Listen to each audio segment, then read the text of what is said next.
Welcome to the Sunday Hour. It's my privilege to be able to share with you today.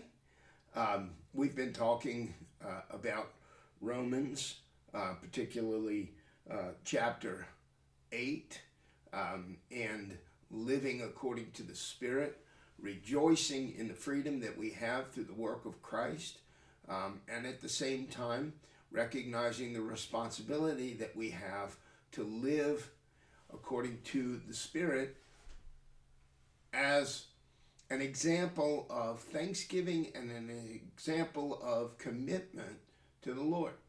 And so in verse 5 it says, those who live according to the flesh have their minds set on what the flesh desires. But those who live in accordance with the Spirit have their minds set on what the Spirit desires. And it goes on to talk about this relationship, and it says, the mind governed by the flesh, the mind governed by the Spirit, the mind governed by the flesh. It talks about this governing.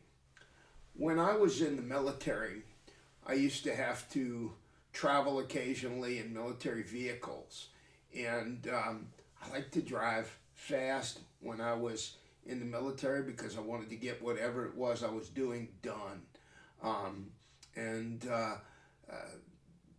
They had vehicles which had a governor. The governor controlled the speed that you were allowed to not exceed. Governor made it to where you couldn't drive an Air Force truck faster than what they wanted you to go. The governor would control it. So in looking at mind being governed and setting our mind upon things of the Spirit, when we set our mind upon things of the Spirit, it means that we are going to work to continually keep our mind in union with the mind of God, in union with the things that God teaches us through His Word, through His Spirit, about how He wants us to behave. It doesn't mean we're not going to have feelings that are sometimes pulling us one way or another.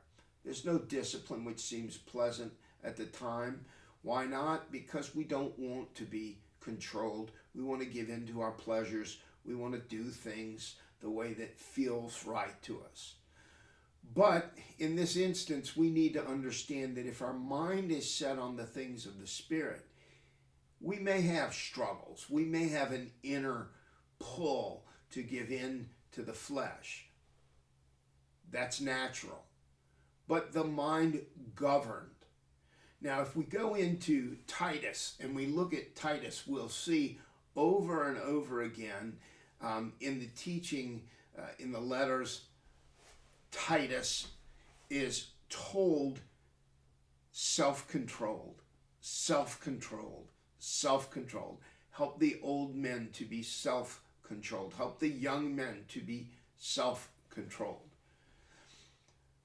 If we are setting our mind upon something, it means that we're going to work to keep it continually in focus. I have things written on my board at home. I have things written on 3x5 cards so that I keep them in my mind. I carry them with me. I review them a couple of times a day. I keep those things written on the board in my office so that they are reminders. Right now, I have I trust God, I am thin, I write. These are objectives, things I want to keep my mind focused on, and so I put them in a positive affirmation. Not I want to be trusting God, but I trust God. And I put those affirmations there to keep my mind set. But when it comes a time that I'm being pulled, that's when self-control, that's when discipline matters. Whatever we think we want to do, we have to recognize that our actions will follow our deepest convictions. So, make a plan. Set your mind. Use the tools that we have in the world around us. Memorize scripture, read your scripture, surround yourself with friends who are like-minded, attend church where we can lift one another up and support one another. Listen to radio. Anything that helps you keep your mind set. And then prepare yourself to be disciplined. At the end of the day, it will come down to choices you need to make. If you make a wrong choice, remember, we are more than conquerors because of the work of Christ who has redeemed us.